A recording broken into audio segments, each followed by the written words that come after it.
Bismillahirrahmanirrahim.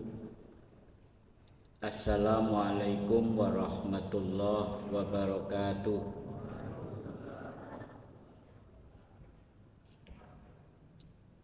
Alhamdulillah summa alhamdulillah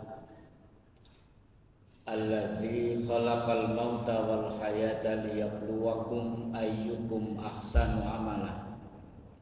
Asyhadu an la ilaha illallah wahdahu la syarikalah wa asyhadu anna Muhammadan abduhu wa rasuluh.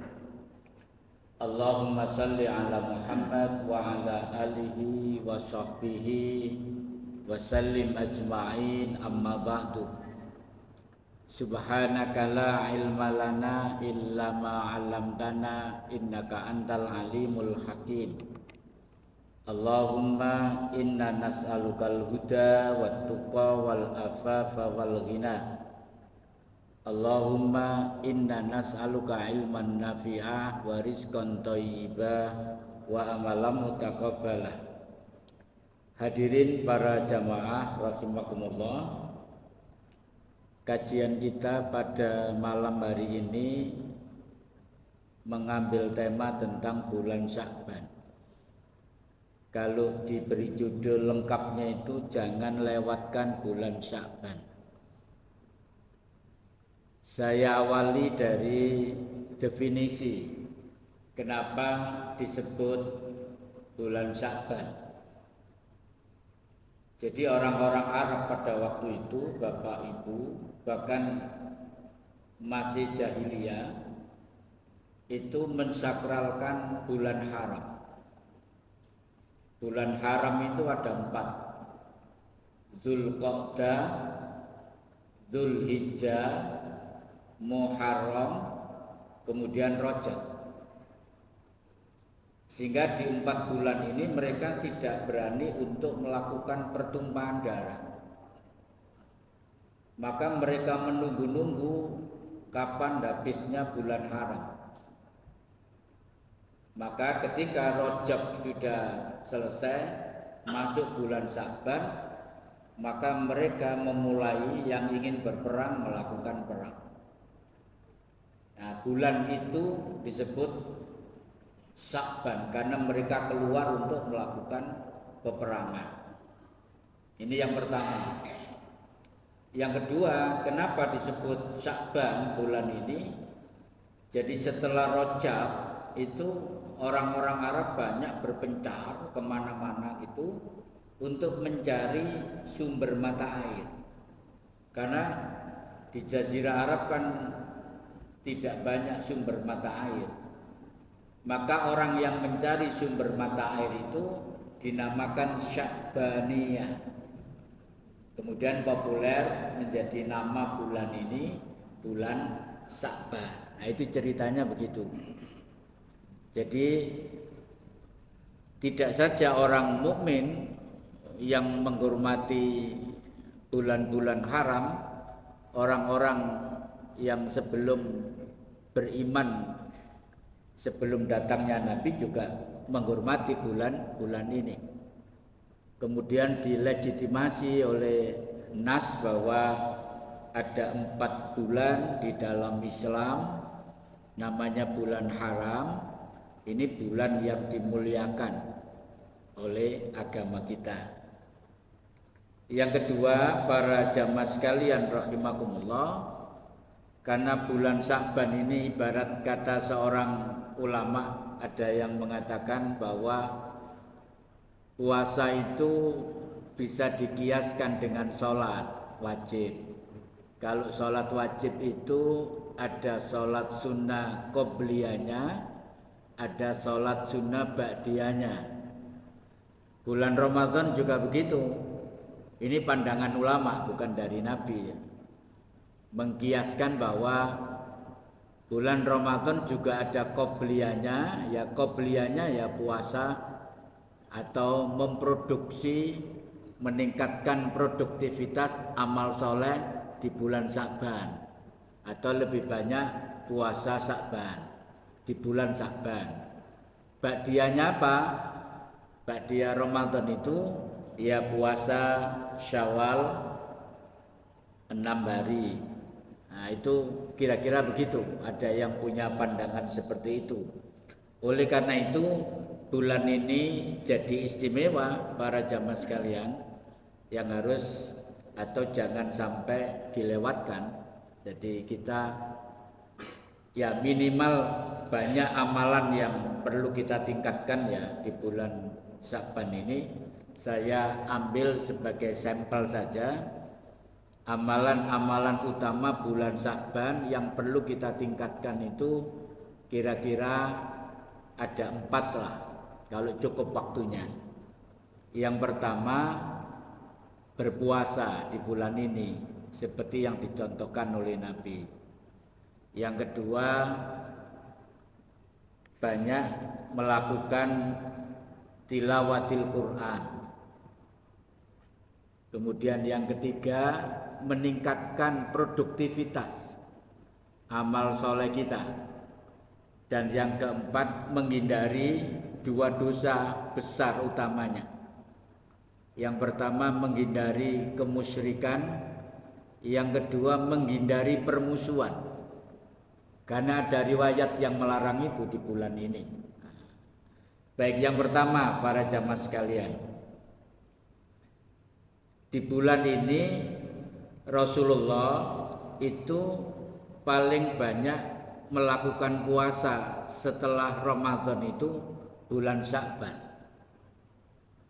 Berdasarkan hadis riwayat Aisyah, an Aisyah radhiyallahu anha qalat, dari Aisyah radhiyallahu anha. Apa sih artinya radhiyallahu anha itu? Kalau laki perempuan, kalau laki-laki radhiyallahu anhu. Mudah-mudahan Allah meridhoi anha, berarti Aisyah perempuan. Kalau anhu laki-laki. Jadi dalam riwayat ini sudah mendoakan dari Aisyah, mudah-mudahan Allah meridhoi Aisyah. Qalat, dia berkata, karena Rasulullah sallallahu alaihi wasallam adalah Rasulullah sallallahu alaihi wasallam yasumu hatta naqula la yuftiru. Kalau berpuasa sampai kami mengatakan beliau tidak kelihatan berbuka. Saking runtutnya puasa itu, yaitu bulan Sya'ban.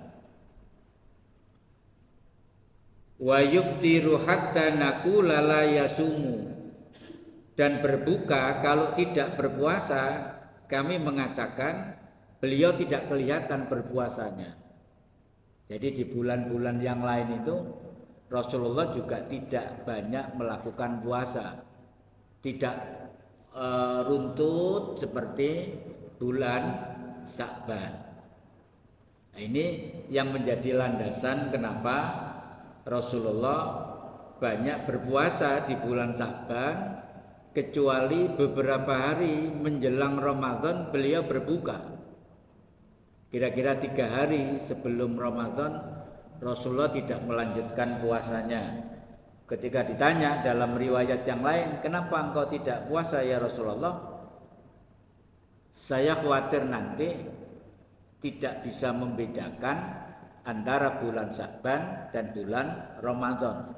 Untuk membedakan itu Rasulullah berbuka beberapa hari menjelang Ramadan. Tapi bahwa Rasulullah hampir puasa sebulan penuh itu iya, di bulan Sya'ban. Nah misalnya kalau kita ngawali misalnya Senin Kamis di bulan Sya'ban ini kita penuh, berapa sudah? Berarti kan 1 minggu 2 kali, kali 4 sudah 8. Kemudian ditambah lagi mungkin puasa Yaumul Bid 3 hari, berarti sudah 11. Itu saja bagi ukuran kita sudah luar biasa.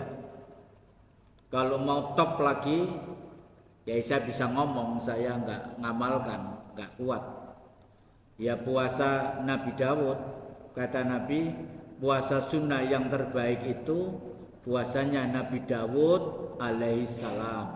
1 hari puasa, 1 hari tidak. Bahkan saya dalam waktu dekat itu akan mensurvei di Kulon Progo itu ada satu masjid yang setiap bulan itu ada kegiatan namanya pesantren Yaumul Bid.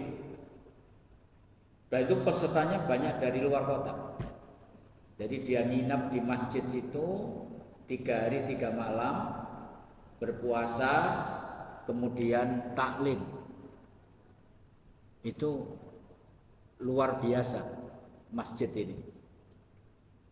Di daerah-daerah Bandung, di daerah barat itu banyak kegiatan-kegiatan yang luar biasa.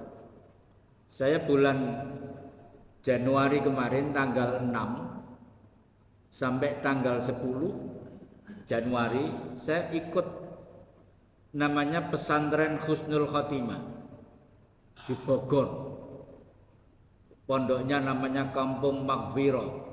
Itu di puncak sudah nggak ada kampung lagi. Luas arealnya sampai 42 hektar. Luas sekali. Itu pesertanya dari seluruh Indonesia. 5 hari itu hanya belajar merencanakan kematian yang indah. Jadi yang ikut ya tua-tua begitu. Saya termasuk muda. Saya ditanya umur berapa Bapak ini? Saya 58, masih muda ya. Jadi yang mau mati-mati yang ikut itu. Jadi kematian itu direncanakan. Termasuk merencanakan masuk surga. Yang menarik di salah satu sesi itu trenernya namanya Dr. Muhammad Datta bertanya kepada kita peserta, Bapak-bapak, ibu-ibu, kalau misalnya besok jenengan mati, kira-kira masuk surga apa tidak? Itu semua termenung, nggak ada yang berani jawab memastikan. Karena nggak ada yang berani jawab, maka materi kita hari ini merencanakan masuk surga. Hidup saja direncanakan katanya. Bahkan kita bisa ikut merencanakan masa depan anak kita. Masa akhirat tidak kita rencanakan, maka kita dibimbing 5 hari itu hanya bicara merencanakan kematian dan merencanakan kehidupan setelah mati itu masuk surga. Dahsyat sekali. Bayari juga larang, Pak. 1,5 juta. Iktikaf di masjid ini, Masjid Iktikaf namanya. Di Kampung Maghfirah itu masjidnya Iktikaf. Itu biaya iktikaf kalau sebulan penuh 8,5 juta. Itu tidur di karpet hanya dapat sahur dan buka. Yang 10 hari terakhir 1,5. Yang daftar sudah 400 orang hari. Jadi masjid itu didesain untuk pelatihan, tidurnya juga di masjid. Saya mencari di Surabaya sulit masjid yang seperti itu. Saya mengadakan pelatihan yang sama, saya niru-niru. Saya baru menemukan masjid yang kamar mandinya cukup banyak itu Masjid Ahmad Dahlan di Gresik. Masjid Iktikaf yang saya ikuti itu masjid ini dibagi 3, Pak. Sepertiga untuk sholat karena panjang besar, sepertiga dipasang meja untuk pelatihan, sepertiga dikasih batas, kemudian dikasih kasur spring bed kecil-kecil untuk 200 orang. Belakang itu ada kamar mandi dan tempat wudhu. Yang laki-laki ada 14 kamar mandi, ada showernya, bisa panas dan bisa dingin. Jadi dia melakukan kegiatan dari masjid, tidak di hotel. Sehingga sakral sekali. Orang yang datang ikut itu pulang itu luar biasa persiapan kematiannya. Termasuk saya, paling rodok wedi mati. kena mati besok gimana ini. Baik para jamaah sekalian, itu sekedar pengembangan saya. Artinya bulan Saban ini di banyak tempat termasuk Jogokarian sudah tutup pendaftaran itikaf. Maka nilai-nilai ibadah kita itu harus kita manage dengan smart, dengan cerdas, sehingga publik itu mau datang ke masjid untuk beribadah dengan nyaman. Itu yang saya pelajari di Bogor. Baik para jamaah sekalian, yang kedua para jamaah sekalian, di bulan ini kita menguatkan tilawatil Quran. Saya bercerita sedikit para jamaah sekalian supaya kita bisa muhasabah bagaimana sih gaya tilawanya para sahabat. Disebut di dalam surat Maryam, surat 19 ayat 58. Jadi kalau dibacakan Al-Quran itu seperti ini. Idza tutla alaihim ayatul rahman. Apabila dibacakan ayat-ayat Allah yang maha pemurah, kharru sujadan wa bukiyah. Ini cerita sahabat. Mereka menyungkur, bersujud dan menangis. Para ulama litafsir menerjemahkan atau menafsirkan kenapa para sahabat ketika dibacakan ayat-ayat Al-Quran menyungkur, bersujud dan menangis, karena mereka melakukan penghayatan terhadap kandungan ayat-ayat Al-Quran itu. Ini yang mau saya sebut produktivitas di bulan Saban ini. Jangan sampai kita berhenti pada qiraah, maka naik satu digit tilawah.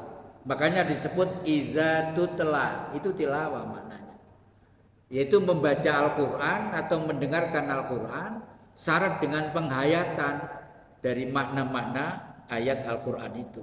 Nah, itu meningkatkan namanya. Kemudian yang kedua, di dalam hadis riwayat Imam Muslim diceritakan ketika dibacakan ayat-ayat Al-Quran, kebetulan surat Az-Zumar ayat 71 di depan sahabat Ansor, seluruh sahabat Ansor itu menangis. Bahkan disebut terisak-isak menangisnya. Kalau bahasa Sukodononya itu mesesegen. Nah itu nangis. Nangis sampai terisak-isak seluruh sahabat Ansor. Dibacakan surat Az-Zumar ayat 71. Tiba-tiba ada seorang pemuda yang ikut hadir di situ tidak bisa menangis. Kemudian mendatangi Rasulullah dan dia jujur mengatakan, "Ya Rasulullah, semua orang sahabat Ansor pada menangis." Dibacakan ayat-ayat tadi, surat Az-Zumar ayat 71. Tetapi saya tidak bisa menangis ya Rasulullah, air mata saya tidak bisa meleleh. Tapi sesungguhnya hati saya berduka cita ya Rasulullah, hati saya menangis. Lalu Nabi bersabda, orang-orang tadi yang meneteskan air mata mendengarkan ayat tadi, maka baginya surga. Jadi menangis itu bisa menjadi wasilah kalau menangisnya melakukan penghayatan terhadap Al-Quran, itu bisa masuk surga. Dan bagi yang tidak menangis, air matanya tidak meleleh, tapi hatinya yang berduka cita, hatinya yang menangis, kata Nabi, baginya juga surga. Kenapa para jamaah sekalian, para sahabat dibacakan surat Az-Zumar ayat 71 kok menangis? Karena ayat ini bercerita tentang orang kafir yang digiring ke neraka jahanam, dan para sahabat amat sangat takut masuk neraka. Bayangkan imannya sudah 24 karat di kalangan para sahabat, masih menangis karena takut dengan neraka jahanam itu. Coba saya bacakan. Wasiqal ladzina kafaru ila jahannam zumar. Orang-orang kafir dibawa ke neraka jahanam itu rombongan-rombongan, kloter 1, kloter 2, begitu. Hatta iza ja'uha futihat abwabuha. Maka ketika mereka sampai di depan pintu neraka jahanam itu, futihat abwabuha, maka dibukalah pintu-pintu neraka jahanam itu. Wa qala lahum khazanatuha, dan berkata kepada mereka orang-orang kafir itu, penjaga neraka jahanam itu, yaitu malaikat Malik. Jadi orang-orang kafir ini dimarahi, kira-kira begitu. Alam ya'tikum rusulun minkum, apakah belum datang kepadamu seorang rasul dari kalangan kamu sendiri? Yatluna alaikum ayati rabbikum, yang membacakan kepadamu ayat-ayat Tuhan. Apakah belum datang seorang rasul yang membacakan ayat-ayat kepadamu? Dimarahi. Wa yunzirunakum liqa'a yaumikum hadza, dan yang memberi peringatan seperti pertemuan seperti hari ini. Qalu, lemes Pak orang kafir. Qalu bala, mereka menjawab, benar, telah datang. Rasul-rasul telah datang kepada kamu. Walakin haqqat kalimatul azab alal kafirin. Tetapi telah pasti berlaku ketetapan azab terhadap orang-orang kafir. Ya sudah datang, tapi kami kafir. Mereka tertunduk. Nah, ini kisah tentang orang kafir masuk neraka jahanam dibacakan. Dan para sahabat pada menangis karena penghayatan kepada. Lah di bulan Sa'ban ini kita tingkatkan dari qiraah biasa meningkat menjadi tilawah penuh penghayatan, kalau perlu kita meneteskan air mata. Bahkan Nabi juga menangis para jamaah sekalian. Juga sama riwayat Imam Muslim. Ketika Ibnu Mas'ud diminta oleh Nabi, bacakan ayat Al-Quran kepada Ibnu Mas'ud menolak karena nggak sanggup. Ya Rasulullah, bagaimana mungkin aku membacakan ayat-ayat kepadamu sementara ayat-ayat itu turun kepada engkau? Nabi memaksa, aku ingin mendengarkan bacaan selain dari aku. Maka dibacakan satu ayat. Lah ayat ini mengenai Nabi, bahwa Nabi nanti di akhirat diminta menjadi saksi atas seluruh umatnya. Dalam surat An-Nisa, Nabi langsung hasbukallah, cukup Ibnu Mas'ud, jangan lanjutkan ayat itu. Ibnu Mas'ud kemudian menceritakan, ketika aku menoleh melihat wajah Nabi, saya melihat air matanya berderai. Rasul menangis sampai air matanya membasahi jenggot. Nabi juga menangis. Orang yang mudah menangis itu, para jamaah sekalian, itu menunjukkan hatinya lembut. Makanya Nabi itu menangis ketika dia diberitahu seorang sahabat, salah satu putranya yang masih kecil, sakaratul maut ya Rasulullah. Maka Nabi bergegas mendatangi rumah itu. Anak yang sakaratul maut itu digendong oleh Nabi, dan Nabi bercucuran air mata. Para sahabat bertanya, ya Rasulullah, kenapa engkau menangis? Padahal ini kan bukan anak. Nabi mengatakan, ini tangisan kasih sayang seorang ayah kepada anaknya.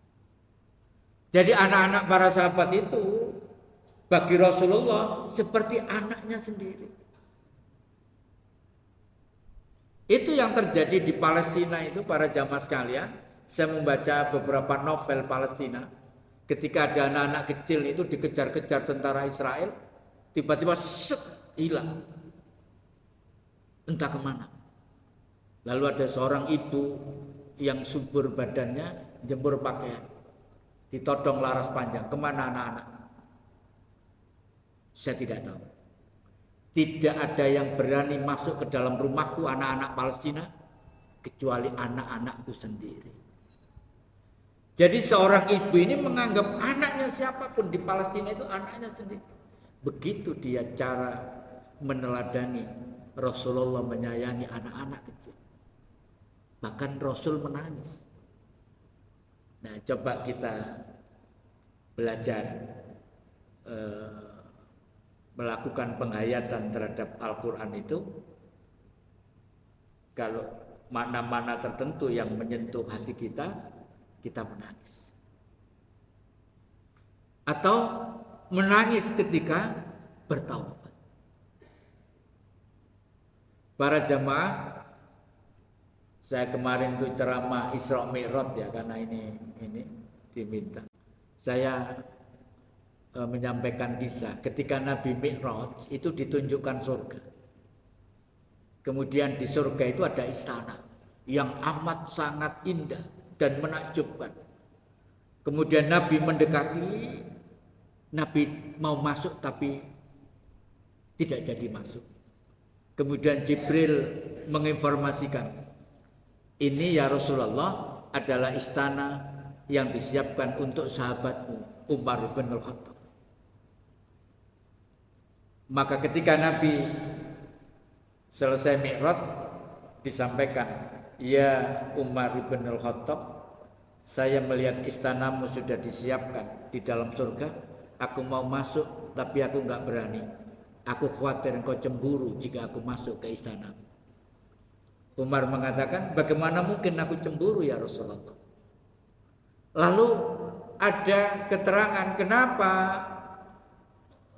Umar yang disiapkan dulu istananya. Sayyidina Umar itu, bapak itu, kalau siang diceritakan dalam sirah sahabat, itu seperti singa. Etos kerjanya luar biasa. Baik bekerja, baik dia mengelola negara, sehingga dalam sirah itu perluasan wilayah yang paling banyak, paling luas itu ketika masa Khalifah Umar bin Khattab. Tetapi kalau malam dia merintih seperti budak belian, menangis di hadapan Allah. Kalau siang seperti singa, kalau malam seperti budak belian yang menangis terseduh-seduh.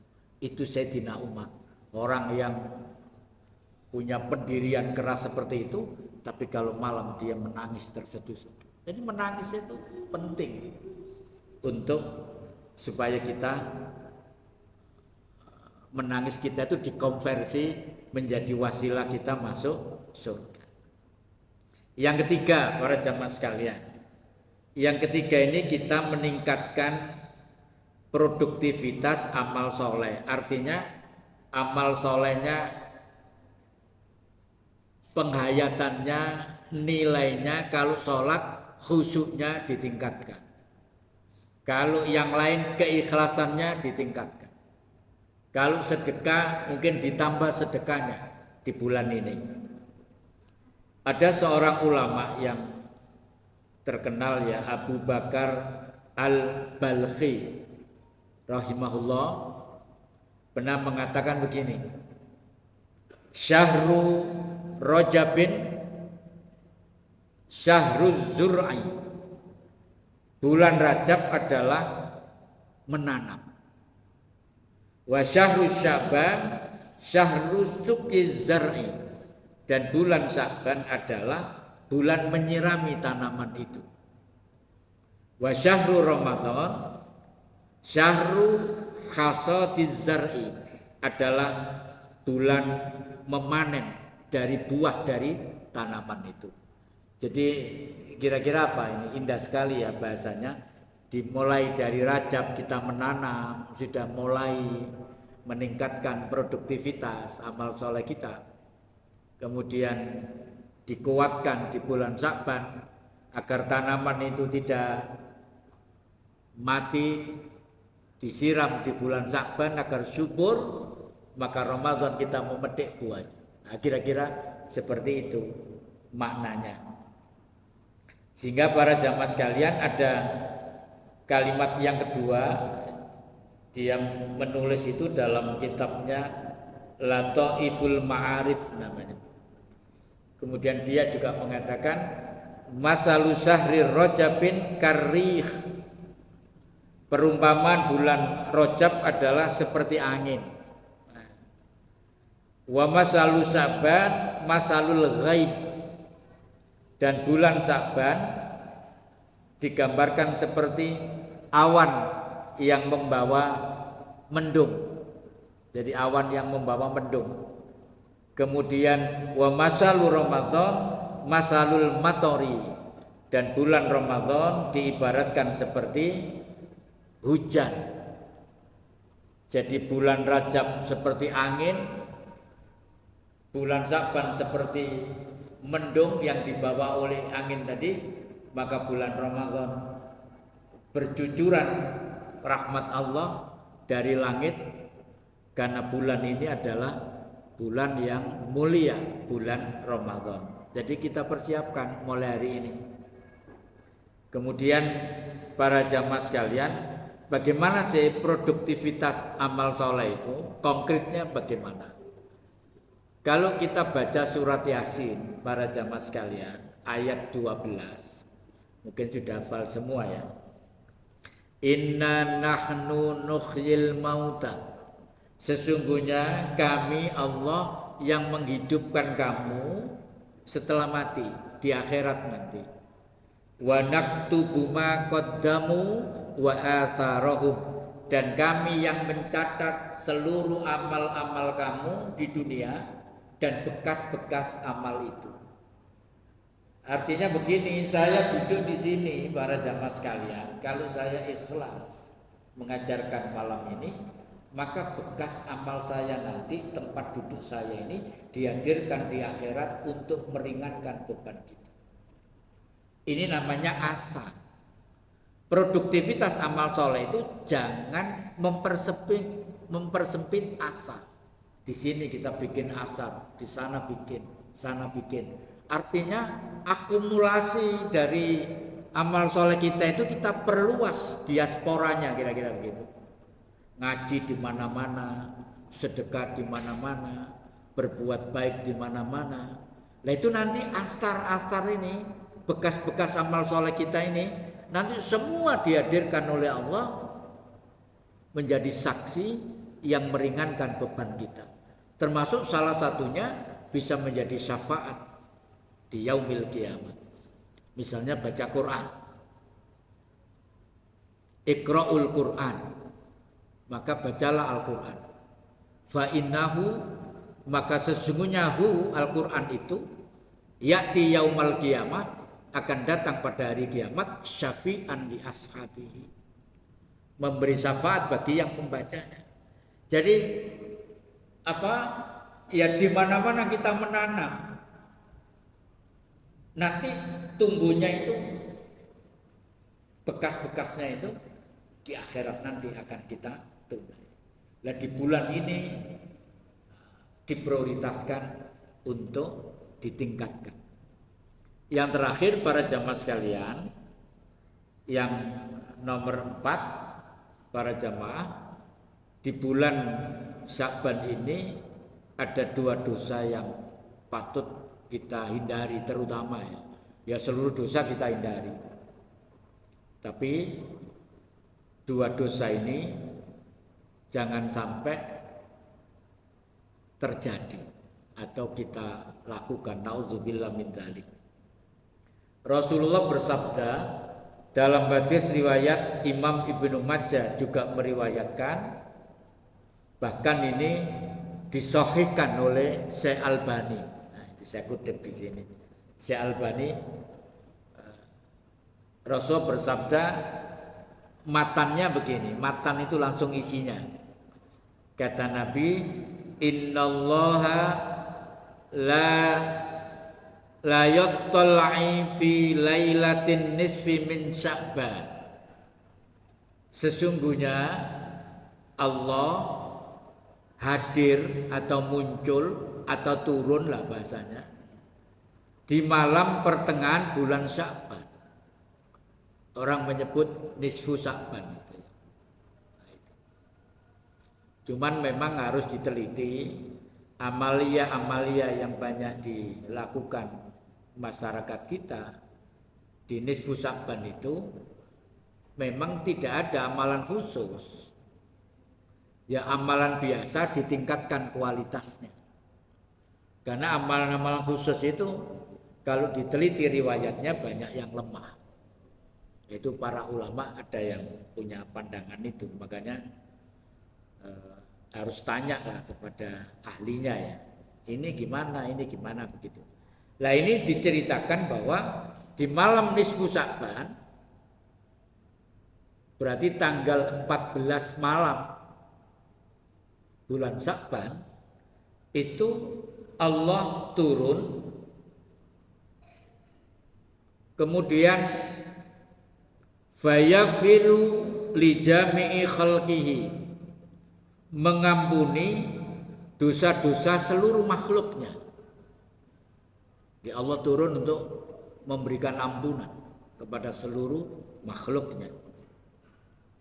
Illa, kecuali yang dua tadi. Li musyrikin, orang yang musyrik, au musahinin, dan orang yang suka bermusuhan dengan sesama. Jadi dua ini Pak, hati-hati. Sehingga ada masyarakat tertentu yang menangkap pesan ini, termasuk tradisi di mertua saya itu, kalau bulan Sya'ban itu keliling Pak ke saudara-saudaranya sebelum Ramadan itu saling memaafkan. Ternyata menangkap dari riwayat ini, jangan sampai ada permusuhan, harus clear. Jadi yang pertama, insya Allah kalau asyirku billah, kita syirik itu kan ketok welo-welo lah, gampang diterka, ini nggak mungkin bisa melakukan ini syirik, ini syirik, ini syirik.